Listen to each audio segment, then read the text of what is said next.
ರಷ್ಯಾವನ್ನ ಮತ್ತಷ್ಟು ಹತ್ತಿರ ತಂದ ಟ್ರಂಪ್ಗೆ ನೊಬೆಲ್ ಕೊಡಬೇಕು. ಅಮೆರಿಕ ಅಧ್ಯಕ್ಷ ಡೊನಾಲ್ಡ್ ಟ್ರಂಪ್ ಕುರಿತು ವ್ಯಂಗ್ಯವಾಡಿದ ಪೆಂಟಗಾನ್ ಮಾಜಿ ಅಧಿಕಾರಿ. ಭಾರತ ಮತ್ತು ರಷ್ಯಾವನ್ನ ಮತ್ತಷ್ಟು ಹತ್ತಿರ ತಂದಿದ್ದಕ್ಕಾಗಿ ಅಮೆರಿಕ ಅಧ್ಯಕ್ಷ ಡೊನಾಲ್ಡ್ ಟ್ರಂಪ್ ಅವರಿಗೆ ನೊಬೆಲ್ ಪುರಸ್ಕಾರ ನೀಡಬೇಕು ಎಂದು ಪೆಂಟಗನ್ನ ಮಾಜಿ ಅಧಿಕಾರಿಯೊಬ್ಬರು ಕುಹಕವಾಗಿದ್ದಾರೆ.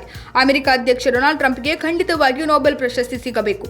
ಆದರೆ ಅವರ ಸ್ವಯಂ ಘೋಷಿತ ಶಾಂತಿ ಉಪಕ್ರಮಗಳಿಗಾಗಿ ಅಲ್ಲ, ಬದಲಾಗಿ ತಿಳಿಯದೆ ಭಾರತ ಮತ್ತು ರಷ್ಯಾವನ್ನ ಹತ್ತಿರಕ್ಕೆ ತಂದಿದ್ದಕ್ಕಾಗಿ ಎಂದು ಮೈಕಲ್ ರೂಬಿನ್ ವ್ಯಂಗ್ಯದಿಂದ ಕೂಡಿದ ತೀಕ್ಷ್ಣವಾದ ಹೇಳಿಕೆಗಳನ್ನು ನೀಡಿದ್ದಾರೆ.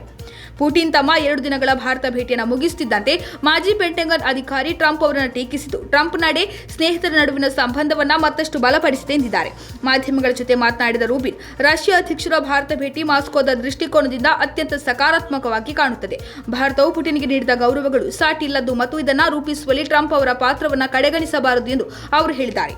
ಡೊನಾಲ್ಡ್ ಟ್ರಂಪ್ ಅವರು ಭಾರತ ಮತ್ತು ರಷ್ಯಾವನ್ನ ಒಟ್ಟಿಗೆ ತಂದಿದ್ದಕ್ಕಾಗಿ ನೊಬೆಲ್ ಪ್ರಶಸ್ತಿಗೆ ಅರ್ಹರು ಎಂದು ನಾನು ವಾಸ್ತವವಾಗಿ ವಾದಿಸುತ್ತೇನೆ ಎಂದು ರೂಬಿನ್ ಹೇಳಿದ್ದಾರೆ. ಪುಟಿನ್ ಭೇಟಿಯ ಸಮಯದಲ್ಲಿ ಸಹಿ ಹಾಕಲಾದ ಒಪ್ಪಂದಗಳು ಟ್ರಂಪ್ ಪ್ರಧಾನಿ ನರೇಂದ್ರ ಮೋದಿ ಅವರು ನಡೆಸಿಕೊಂಡ ರೀತಿಗೆ ಭಾರತದ ಪ್ರತಿಕ್ರಿಯೆಯಾಗಿದೆ ಎಂದಿದ್ದಾರೆ.